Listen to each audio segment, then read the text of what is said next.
Manusia di mana-mana udah berusaha sekali introspeksi diri, meditasi, hening, doa pribadi untuk mengikis sifat-sifat jeleknya kan. Ya termasuk aku juga. Dan aku merasa doa spontan juga, bukan hanya hening, doa yang diucapkan verbal dalam hati itu juga membantu juga. Tuhan berikanlah aku kreativitas dalam menyelesaikan masalah. Misalnya kan aku zaman dulu, misalnya dulu gitu ya, kesepian, bukannya negatif gimana, bukannya terhadap seksualitas apa maksudnya sering bertapa sendiri kan, aku berdoa bertapa gitu kan ya. Jadinya mengatasi kesepiannya itu ternyata ikut acara kegiatan gitu, kegiatan gereja dan sebagainya, jadi melayani Tuhan di acara-acara gitu. Ternyata Tuhan memberikan jalan keluar kepadaku dengan akunya berdoa spontan. Tuhan berikanlah aku kreativitas dalam menyelesaikan masalah. Ada firman Tuhan juga, hendaklah kamu cerdik seperti ular dan tulus seperti merpati. Jadi kalau misalnya polos bukan berarti kurang cerdik. Jadi harus balance juga kalau mau menjadi sempurna, menyempurnakan diri sih. Emang manusia di dunia nyata nggak ada yang sempurna, kesempurnaan hanya milik Tuhan katanya.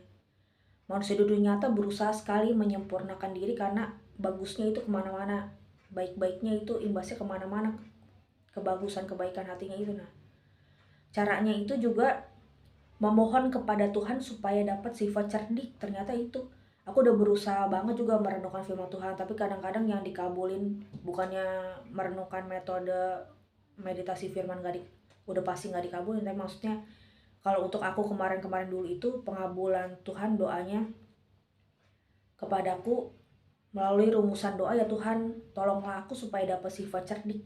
Dan aku misa novena Saint Bonaventura kan itu ada diucapin sama romonya di misa novena 1, 2, 3 sampai 9 tuh. Yang urut di misa online juga bisa. Itu diucapin sama romonya ada satu kata cerdik. Nah, itu kan aku udah berdoa terus tuh dapat cerdik gitu. Lama baru dijawabnya. Bukannya berarti manusia dunia nyata kalau berdoa udah pasti gak dikabulin, mungkin nunggu waktu dulu.